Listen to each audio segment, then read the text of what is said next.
الشهر الحرام بالشهر الحرام والحرمات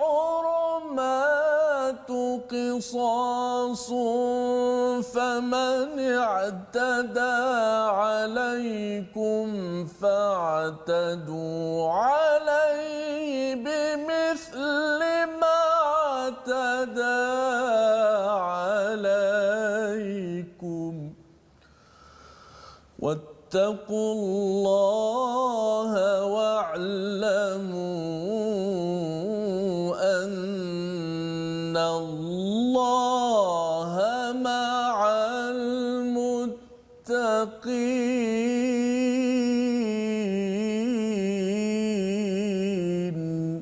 صدق الله العظيم.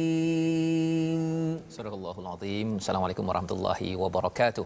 Alhamdulillah wassalatu wassalamu ala Rasulillah wa ala alihi wa man wala. Syada la ilaha illallah, syada Muhammadan abduhu wa rasuluh.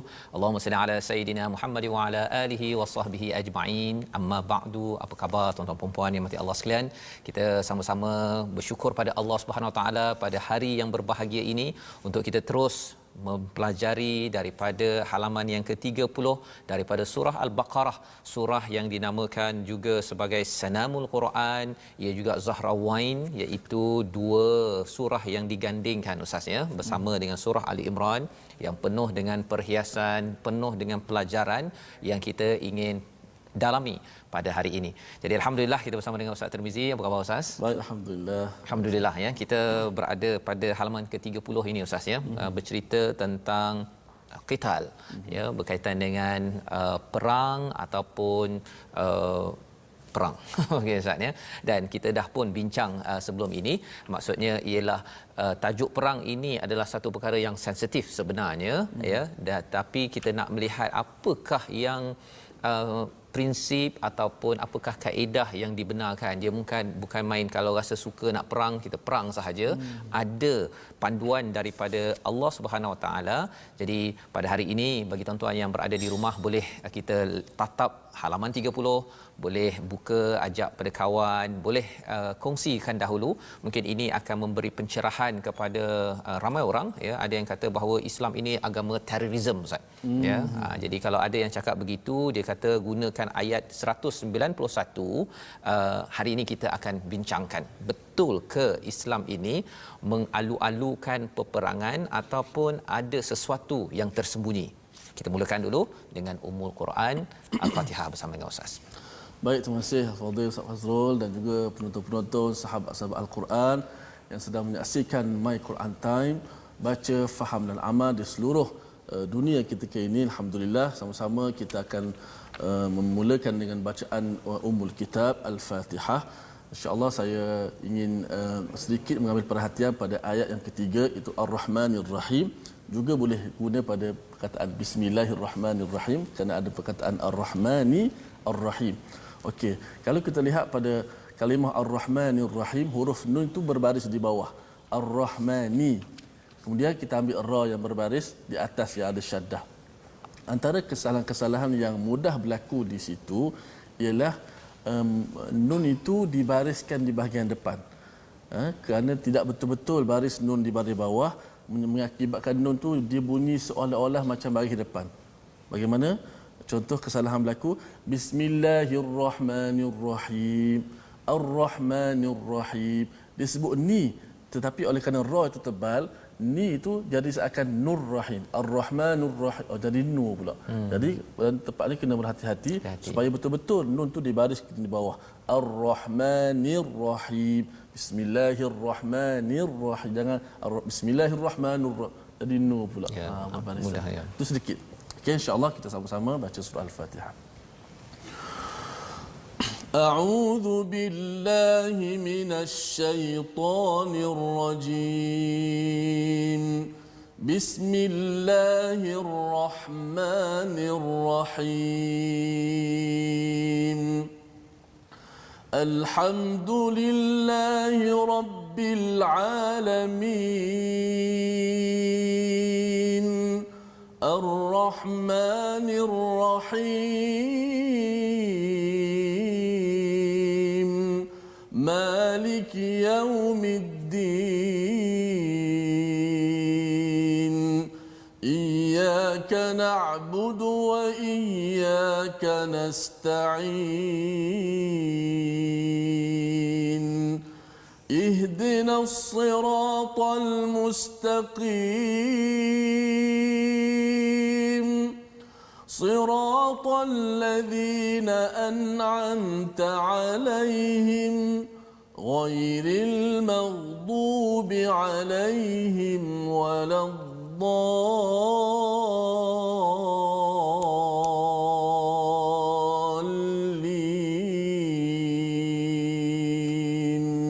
آمين. Amin amin ya rabbal alamin. Alhamdulillah saya membaca surah Al-Fatihah sebentar tadi sebagai peringatan kepada kita, ulangan kepada kita bahawa kita memohon daripada Allah Subhanahu Wa Taala diberikan petunjuk, dan petunjuk itu salah satunya apabila kita ini dapat mengambil peraturan yang dimaklumkan oleh Allah di dalam Al-Quran. Kita bercakap tentang kitab ini adalah sumber hidayah, ya, dan bila cakap tentang peraturan, ada peraturan yang telah kita belajar sebelum ini berkaitan dengan solat, kita bercakap tentang zakat pada ayat 183, dan pada hari ini kita nak melihat sebenarnya kalau semalam kita berbincang tentang yasalunaka anil ahillah, mereka bertanya tentang bulan sabit, itu ada kaitan dengan haji, membawa kepada kewajipan haji, tetapi di tengah-tengahnya itu ada peristiwa ataupun berita tentang perang. Mengapa? Itu yang kita nak tengok pada hari ini. Mari kita tengok sinopsis bagi halaman 30. Pada ayat 191 hingga 195 bercakap tentang prinsip perang di jalan Allah hadir selepas ayat haji. Apa kaitannya, kita bincang selepas ini. Dan kemudian 196 menyambung balik semula tentang hukum-hukum, peraturan haji dan umrah. Itu yang kita akan lihat pada hari ini. Jadi kita kalau melihat mengapa ada kaitan haji, tiba-tiba ada ayat umrah ataupun ayat perang di tengah-tengah ini, disebabkan ia memberi mesej kepada umat Islam, kerana Nabi ingin pergi ustaznya balik kampung lah kan, nak patah balik ke Mekah, ya. Tapi kita kena ingat bahawa sebenarnya kalau kita lihat kepada surah ini, surah di awal hijrah Nabi belum lagi nak balik kampung, tapi dah bagi clue ke depan, nanti tunaikan haji kena patah balik ke Mekah. Maksudnya Mekah masih ada masalah lagi ni dengan Kaabah yang ada berhala-berhala. Maksudnya bila bercakap tentang perubahan kiblat, maksudnya kiblat itu nanti akan dibersihkan. Ini masih di Madinah lagi ni, kan? Dan kemudian bila cakap pasal haji, maksudnya kamu nanti akan pergi ke tempat itu dan tidak ada masalah. Cuma bila nanti nak masuk ke Mekah balik semula, ada orang nak tahan. Kan, ada orang nak tahan. Jadi pada waktu itu, adakah kamu bersedia untuk berperang ataupun tidak? Pasal peringkat awal Hudaibiyah itu Nabi tidak berperang, tetapi bila mereka itu tidak mengikut peraturan, ini membawa kepada peperangan. Jadi ada kaitan dengan beberapa tahun ke depan, tapi ayatnya turun lebih awal untuk membuat persediaan kepada umat Islam kemungkinan-kemungkinan yang berlaku, dan ada prinsip. Bukannya kalau kata perang saja, okey kita umat Islam ini memang orang Islam, orang kata bahawa teroris contohnya, sikit-sikit perang. Nanti kita tengok dalam ayat 191 hingga ayat 194. Jom Ustaz kita baca. Baik, terima kasih Ustaz Fazrul. Sudah penonton, sahabat-sahabat Al-Quran, My Quran Time, kita nak baca, kita nak faham dan juga cuba sedaya upaya untuk mengamalkan apa yang kita belajar. Hari ini kita sambung pada muka surat yang ke-30, bacaan daripada ayat yang ke-191 hingga 194. Namun begitu, saya ingatkan juga untuk diri saya pada penonton-penonton, seperti mana Ustaz Fazrul sebut, bila kita baca Al-Quran, walaupun kita baca bermula dengan halaman per halaman, namun begitu kita juga tak boleh lupa dengan ayat sebelumnya Ustaz Fazrul, ya, betul. kerana Ustaz Fazrul sebut tanasuk, iaitu kaitan ataupun kemunasabahan ayat tu dia ada kaitan. Belum lagi bila kita mula dengan waqatuluhum, waw itu sudah pasti ada kaitan dengan ayat sebelum tu, iaitu waqatilu fi sabilillahi alladhina yuqatilunakum wala ta'tadu, dan perangilah orang-orang yang memerangimu di jalan Allah tapi jangan melampaui batas. Jom sama-sama kita baca ayat 191 dengan hingga 194. Kita cuba dengan taranum Bayati Kurdi, insya-Allah. أعوذ بالله من الشيطان الرجيم وقتلوهم حيث ثقفتموهم وأخرجوهم من حيث أخرجوكم والفتنة أشد من القتل ولا تقاتلوهم عند المسجد الحرام حتى يقاتلوكم فيه فإن قاتلوكم فاقتلوهم كذلك جزاء الكافرين فإن انتهوا فإن الله غفور رحيم وقاتلوهم حتى لا تكون فتنة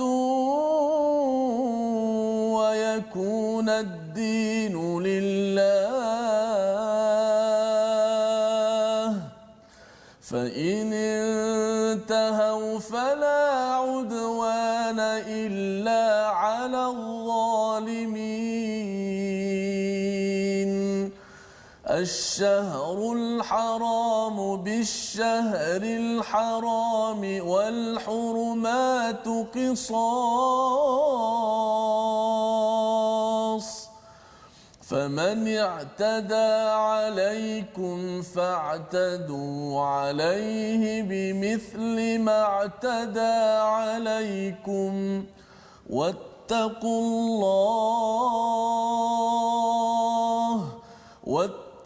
الله واعلموا أن الله مع المتقين صدق الله العظيم. Surah Al-Azim ayat 191 hingga 194 yang dibacakan oleh Ustaz Tirmizi sebentar tadi ialah ayat yang mencerahkan kepada kita. Biasanya di barat Ustaz ya ataupun di kalangan orang bukan Islam, bila baca saja ayat 191 inilah dalil yang mereka gunakan menyatakan umat Islam ini adalah umat pedang, umat orang teroris, suka perang ya, sikit-sikit perang kan ya. Tapi kita kena ingat di dalam kadang-kadang mereka pun ada confuse juga di antara istilah qital dan juga jihad. Bila bercakap tentang jihad, salah satunya perang, tapi berjihad melawan hawa nafsu, kita bersungguh-sungguh mendengar my Quran time, belajar al-Quran, bangun malam, solat, itu jihad Ustaz ya. Tapi kalau katakan ada perkataan waqtuluhum, yang itu memanglah bercakap tentang perang ataupun maksud dalam ayat 191, dan bunuhlah mereka di mana kamu temui mereka dan usirlah mereka daripada mana mereka telah mengusirmu, dan fitnah itu lebih kejam daripada membunuh, dan janganlah kamu perangi mereka di Masjidil Haram kecuali jika mereka memerangimu di tempat itu. Jika mereka perangi kamu, maka perangilah mereka, demikianlah balasan bagi orang yang kafir. Jadi di sini kalau kita beri perhatian, waqtuluhum haitsu thaqiftumuhum, bunuhlah mereka di mana kamu temui.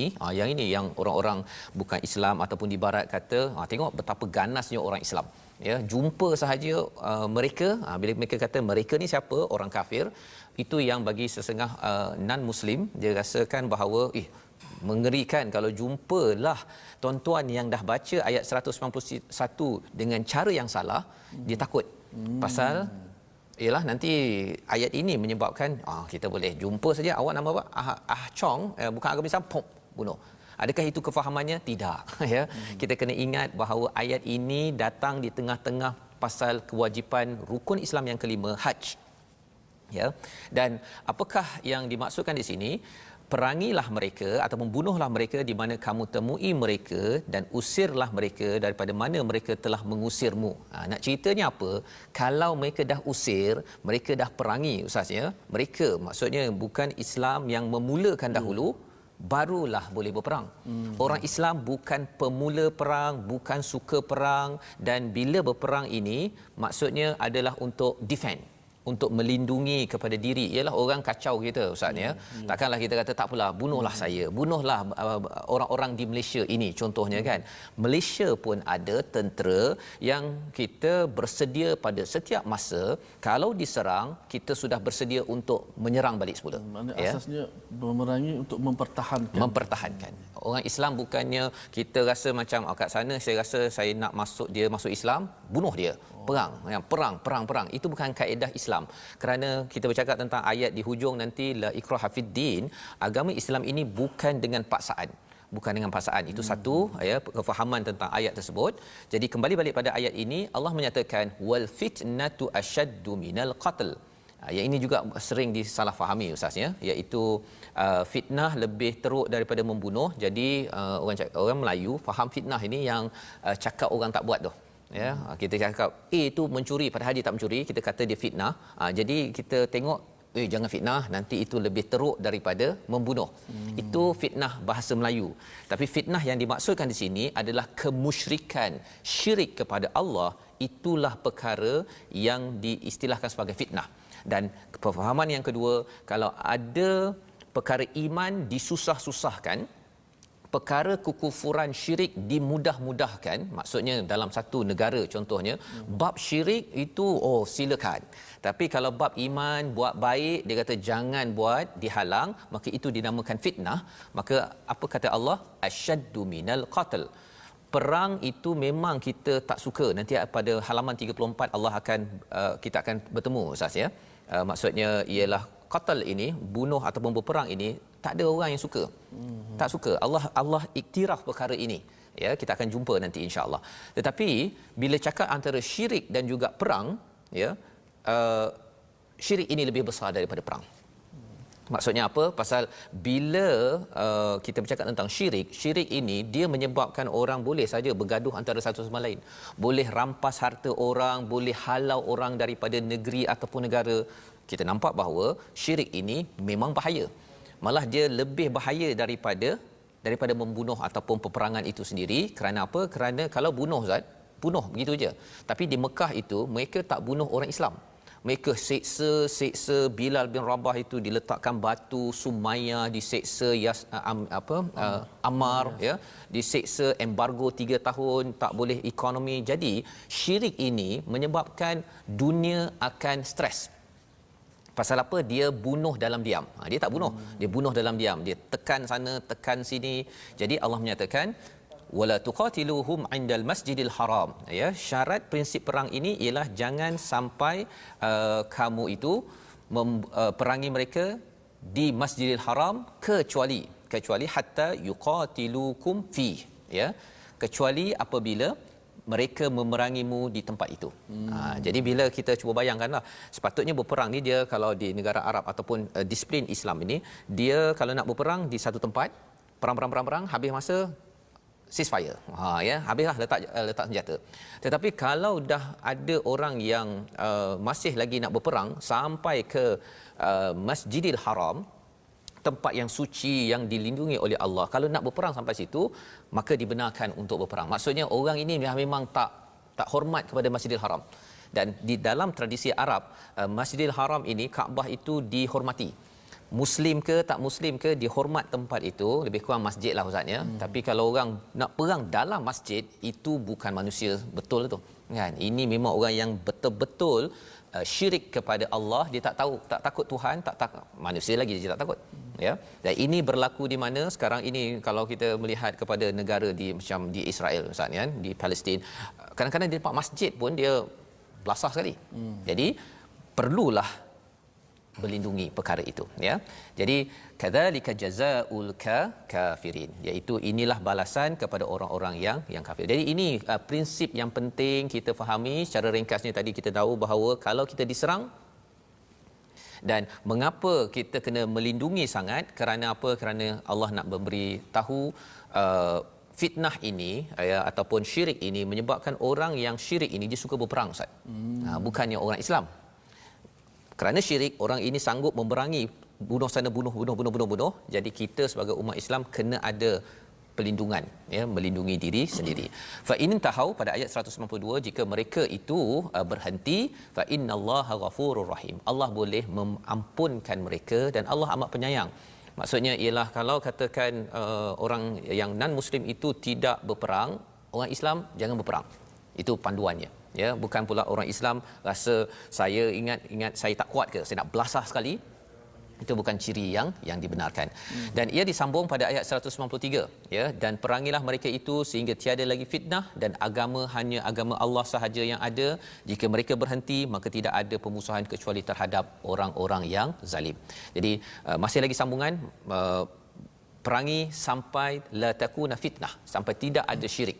Ini juga ayat yang digunakan. Tengok, pasal orang Islam ini tak nak syirik, maka dia akan perang semua negara, semua orang yang melakukan syirik, ya. Adakah betul kefahaman itu?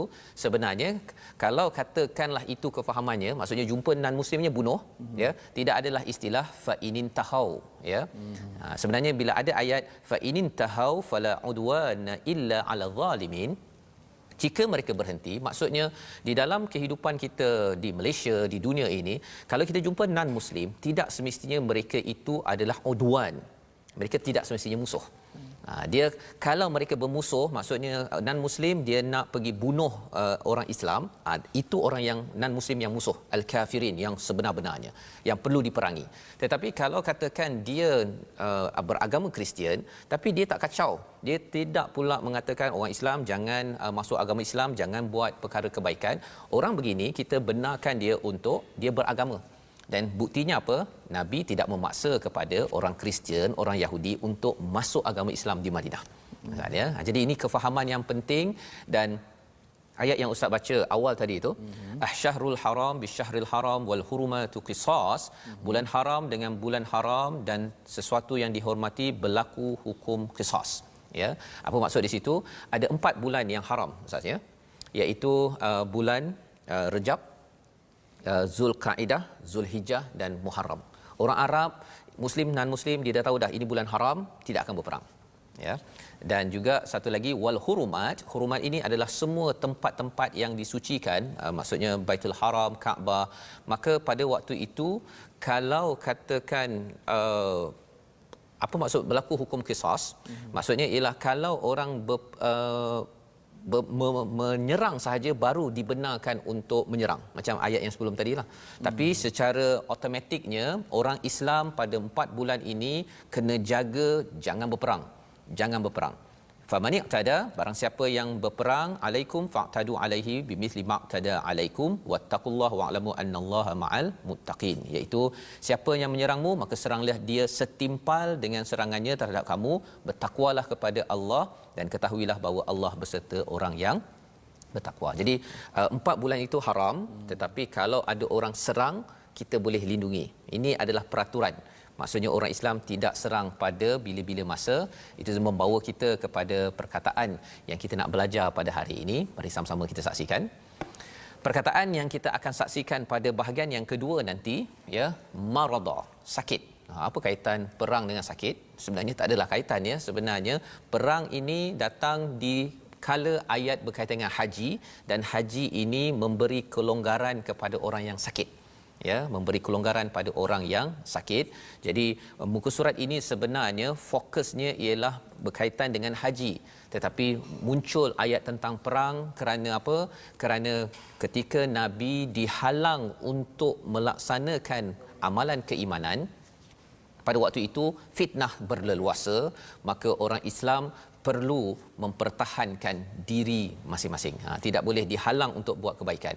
Dan ini adalah prinsip yang penting, dan insya-Allah kita menyambung sebentar lagi bagaimana sikap orang-orang yang bila dengar perang dah bersedia ke saya, ya. Tuan-tuan kalau dengar perang, adakah tuan-tuan bersedia?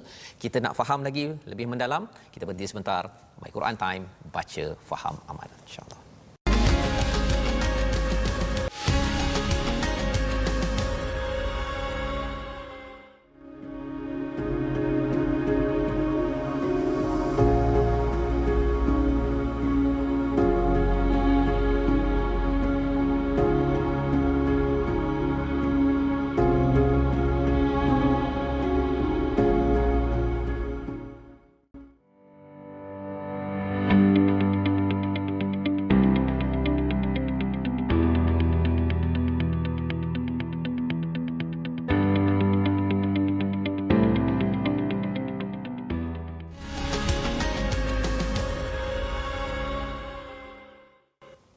Bertemu kembali kita dalam My Quran Time, baca faham amal. Pada hari ini kita mendalami halaman yang ke-30 dan kita bersyukur pada Allah Subhanahu Wa Taala kita dicerahkan tentang apakah peraturan-peraturan perang yang dibenarkan di dalam Al-Quran, dan yang pasti ialah umat Islam tidaklah memerangi apabila seseorang itu suka-suka, tetapi apabila diserang sahaja kena bersedia, kerana pelindungan menjaga kepada harta, kepada nyawa ini adalah salah satu maqasid yang penting, objektif yang penting dalam agama Islam ini.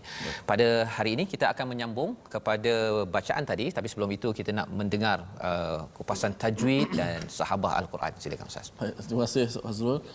Okey, kita jemput kepada semua sahabat-sahabat Al-Quran untuk kita bersama dalam platform rasmi kita. Kita ada Instagram, kita ada Facebook, dan juga sebagaimana kita ada sahabat Al-Quran My #Quran Time, dan yang kedua kita ada My Quran Time iaitu di Facebook. Yang kedua kita ada YouTube iaitu My #Quran Time Official, dan seterusnya kita ada My Quran Time Official di Instagram. Sama-sama kita bergabung di sana, mudah-mudahan kita dapat manfaat dan banyak bahan-bahan insya-Allah. Amin. Dan seterusnya kita nak menyambung berkenaan dengan hukum tajwid pada hari ini. Insya-Allah pada hari ini kita akan membahaskan tentang perkara yang berkaitan dengan adab-adab membaca Al-Quran. Boleh kita lihat di skrin kita, iaitu adab-adab membaca Al-Quran hari ini yang ke-14. Pertama, tidak ketawa, tidak membuat bising dan tidak bercakap-cakap sesuatu yang sia-sia. Sesuai dengan firman Allah Taala, wa idza quri'al Quran fastami'u lahu wa ansitu la'allakum turhamun. Bila dibacakan Al-Quran maka dengarlah, diamlah, supaya kita beroleh rahmat daripada Allah Subhanahu Wa Taala. Dan yang ke-15, membaca salah satu daripada 7 qiraat ataupun cara bacaan yang disepakati. Kita di Malaysia ni kita membacanya Al-Quran mengikut salah satu daripada wajah ataupun qiraat yang mutawatir, iaitu disebut sebagai qiraat ataupun imam yang kita ikut ialah Imam Hafsun An-Asim. Salah satu bacaan yang kita kata mutawatir yang diambil daripada Nabi sallallahu alaihi wasallam. Jadi bacaan ini mesti kena baca, tak boleh baca ikut suka. Maksudnya ikut baris mana kita nak baca, tak boleh. Kita baca ikut kaedah qiraat yang telah, kalau senangnya mushaf kita ini kita dah boleh baca Al-Quran dengan baik insya-Allah. Masya-Allah, itu adalah adab-adab Ustaz ya, peraturan bagaimana membaca Al-Quran. Lebih-lebih lagi yang pertama tadi itu Ustaz maklumkan tentang jangan ketawa, jangan bising ya. Kerana itu adalah pelakuan musyrik di Mekah itu ataupun di Madinah, dia kalau boleh dia nak bagi bising ya. Dan amalan kita pada tahun ini, pada tahun-tahun mendatang ialah kalau kita pasang Al-Quran dengan orang baca Quran, senyap kan. Tolong senyap. Pasal apa? Pasal khuatir nanti kita ni dah mula memasukkan ciri-ciri orang-orang yang musyrik Mekah ya, Madinah, di mana mereka ini tidak menjaga adab. Dan bila dah biasa Ustaz ya, sambil pergi ke kedai dengar Al-Quran ke pekedai itu buka Quran, dia nak bagi lebih syahdu lah kononnya kan. Tetapi bila dia tidak diberi perhatian, kita dengar Al-Quran tu dia dah macam imun kan, dia dah tak macam tak memberi kesan kepada hati kan. Jadi perkara ini penting yang dikongsikan oleh Ustaz sebentar tadi. Saya ucapkan terima kasih pada Ustaz Tirmizi, dan kita nak menyambung kepada ayat 195 dan ayat 196, di mana pada hujung ayat 194 tadi ada perkataan wattaqullah Ustaz ya, dan bertakwalah kepada Allah, wa'lamu annallaha ma'al muttaqin ya.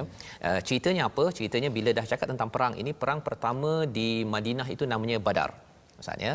Dan Allah menyatakan kalau katakan ada orang yang berperang ya, maksudnya ialah Allah masih ingatkan lagi takwa, wattaqullah ya, innallaha wa'lamu annallaha ma'al muttaqin, Allah bersama dengan orang yang bertakwa. Maksudnya apa? Perang ini adalah dengan izin daripada Allah, dan kalau berperang nak mencapai kemenangan perlu bertakwa, dan kalau bertakwa wa'lamu annallaha ma'al muttaqin ya, mestilah orang-orang yang terlibat berperang itu, berjuang itu kerana mempertahankan itu bertakwa. Bukannya melampau, bukannya dia pun tak sembahyang, bukannya dia sendiri pun juga yang membuat kerosakan di situ. Dan bagaimana kita nak tahu ciri takwa yang penting? Inilah yang disampaikan pada ayat 195 dan ayat 196. Jom kita baca bersama insya-Allah. Baik, terima kasih Ustaz Fazrul. Sahabat-sahabat Al-Quran, alhamdulillah kita masuk cerita baru Ustaz. Cerita baru pula. Cerita baru. Okey, cerita baru Tadi kita dah cerita pasal perang. Mungkin Ustaz nasib baik Ustaz tak bawa pistol tadi. Ya, betul. Mungkin penonton menantikan Ustaz Fazrul nak bawa apa. Bawa apa kan? Ada kat kanan ni belum lagi tunjuk nanti. Nanti insya-Allah. Okey. Hari ini umat Islam dilabelkan teroris, disangkanya suka berperang, maka tidak. Kalau berperang pun macam Ustaz sebutlah, mempertahankan diri. Dan disebut kalau perang pun wala ta'tadu, jangan melampaui batas. Ada adab dia, tak boleh bunuh perempuan-perempuan tua, orang yang OKU, hatta padri-padri yang tak terlibat dalam perangan pun tidak boleh bunuh tidak mereka. Boleh. Indahnya Islam ini kalau kita hayati betul-betul. Baik, kita sambung ayat seterusnya 195 dan 196. Dua ayat yang terakhir muka surat yang ke-30. A'udzu billahi minasy syaithanir rajim. Bismillahirrahmanirrahim. وأنفقوا في سبيل الله ولا تلقوا بأيديكم إلى التهلكة وأحسنوا إن الله يحب المحسنين وأتموا الحج والعمرة لله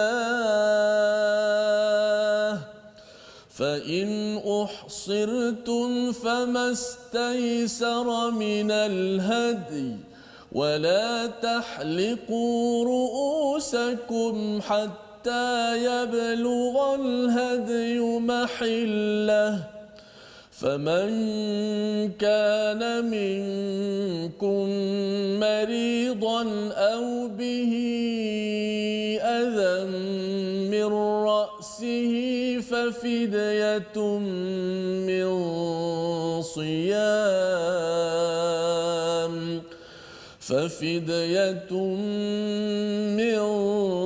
صيام أو صدقة أو نسك فإذا أمنتم فمن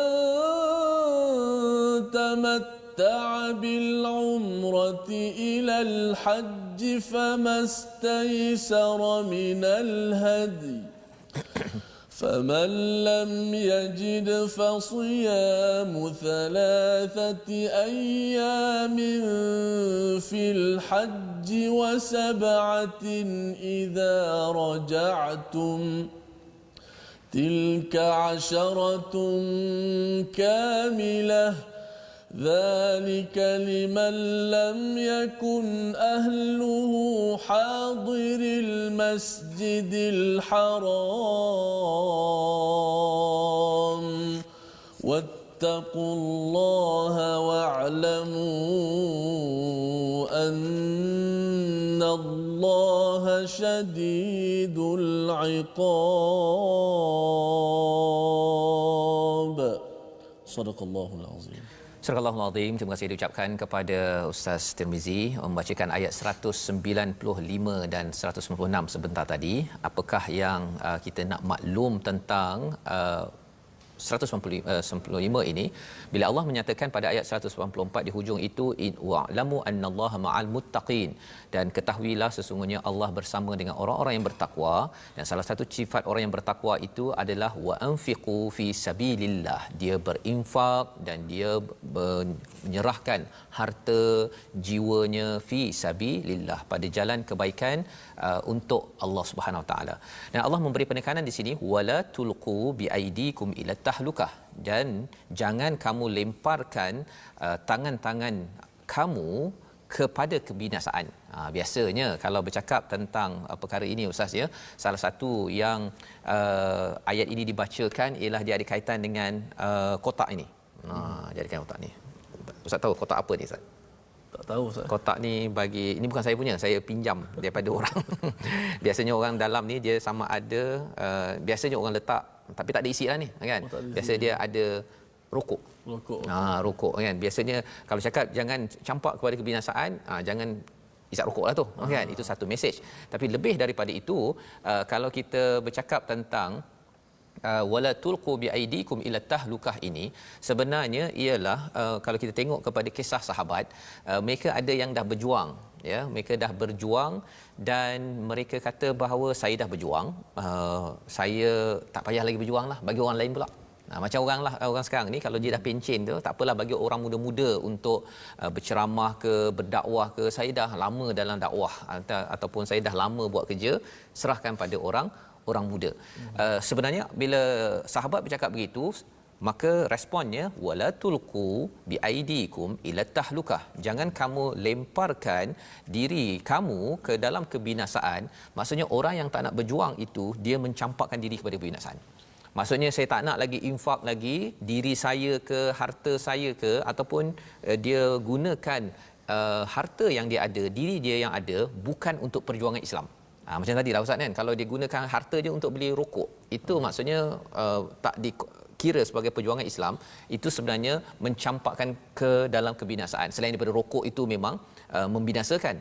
Tapi lebih daripada itu, bagi tuan-tuan yang tidak menghisap rokok, kan, perempuan yang kata saya tak hisap rokok, tetapi bila kita ada duit, ada duit begini Ustaz kan, tapi kita kata tak apa, simpan, saya dah banyak dah derma sebelum ini, jadi saya tak nak lagi terlibat dalam perjuangan nak wakaf untuk ummah ke, nak derma wakaf Quran ke apa ke, saya tak nak dah, pasal saya dah banyak derma. Sebenarnya Allah menyatakan wala tulqu biaidikum ila tahlukah, ya. Dan ketika infak itu, kita nak infak yang mana? Adakah kita infak mana yang ada? Baju, kalau nak infak itu baju yang dah lusuh-lusuh, ataupun kalau saya nak bagi masa kepada perjuangan Quran, nak ajak anak saya, adakah ikut masa? Ataupun Allah menyatakan wa ahsinu, dan berbuat baiklah, buatlah yang terbaik. Maksudnya infak mestilah yang terbaik. Kerana apa? Innallaha yuhibbul muhsinin. Allah bersama dengan orang-orang yang berbuat baik. Ketika infak harta terbaik, ketika infak masa terbaik, ketika infak nasihat, perkataan, kemahiran yang terbaik. Jadi ini adalah ayat 195 bercakap tentang perjuangan, dan bercakap tentang perkara ini juga Ustaz, ya. Infak ini ya macam ustaz lah. Ustaz kalau katakan ustaz bekerja kan, kita kerja, kita ambil masa terbaik kita dan akhirnya kerja dapat duit kan, dapat duit. Dan kalau katakan orang yang berperang, dia terbunuh, dia terpaksa gadaikan sesuatu yang terbaik bagi dia lah yang dipinjamkan oleh Allah. Sebenarnya infak juga perkara yang sama. Ya, pasal kita dah ambil masa bekerja tuan-tuan yang dah katakanlah 30 tahun bayar rumah.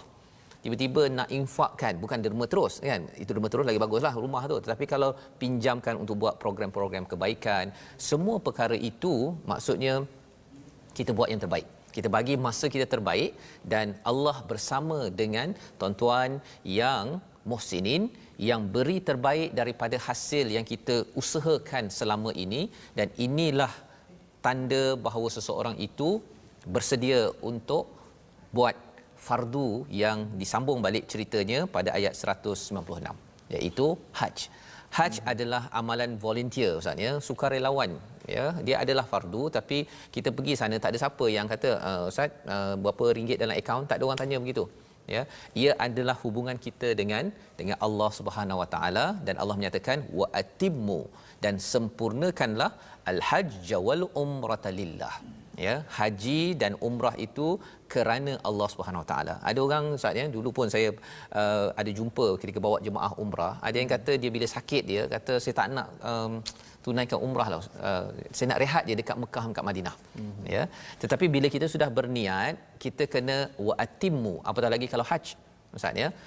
Dan ada peraturan di dalam fardu ini, fa in uhsirtum, jika kamu dikepung, maka sembelihlah hadyu yang mudah didapati, dan jangan kamu mencukur kepalamu sebelum hadyu sampai di tempat penyembelihannya. Hadyu tu maksudnya binatang kurban Ustaz, ya. Ini peraturan fiqh sedikit, kita tak bincang lebih dalam, kita kena panggil pakar untuk bercerita tentang perkara ini. Cuma kita nak faham sedikit, sebenarnya bila kita nak pergi haji, tak jadi pergi haji kena bayar, kena sembelih. Kena bayar dam Ustaz ya. Kalau fikir-fikir kan, saya yang nak buat, saya tak nak buat, saya punya hal lah. Kan begitu kan. Tetapi roh di sebalik fardu haji ini, bila kita sudah masuk berniat untuk mengerjakan haji, maka kita sudah serahkan diri kita pada Allah SWT. Ya, bila serahkan diri pada Allah, maksudnya ialah kita kena ikut peraturan. Bila kita sudah beragama Islam, kita ikut peraturan, bukannya terpulanglah abah saya nak solat ke tak, kan hidup ini free will contohnya kan, ataupun free choice. Mengapa kena paksa-paksa saya?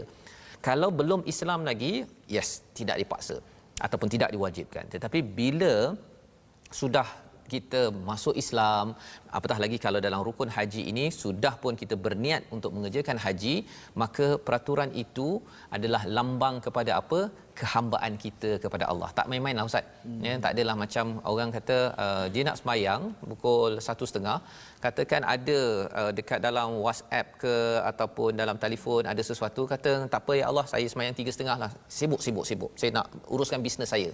Itu menandakan kurang adab kepada Allah Subhanahu Wa Taala. Jadi ketika haji dan umrah ini juga ada adabnya, peraturannya, dan disambung lagi jangan wala tahliqu, jangan kamu cukur rambut kamu sampailah korban.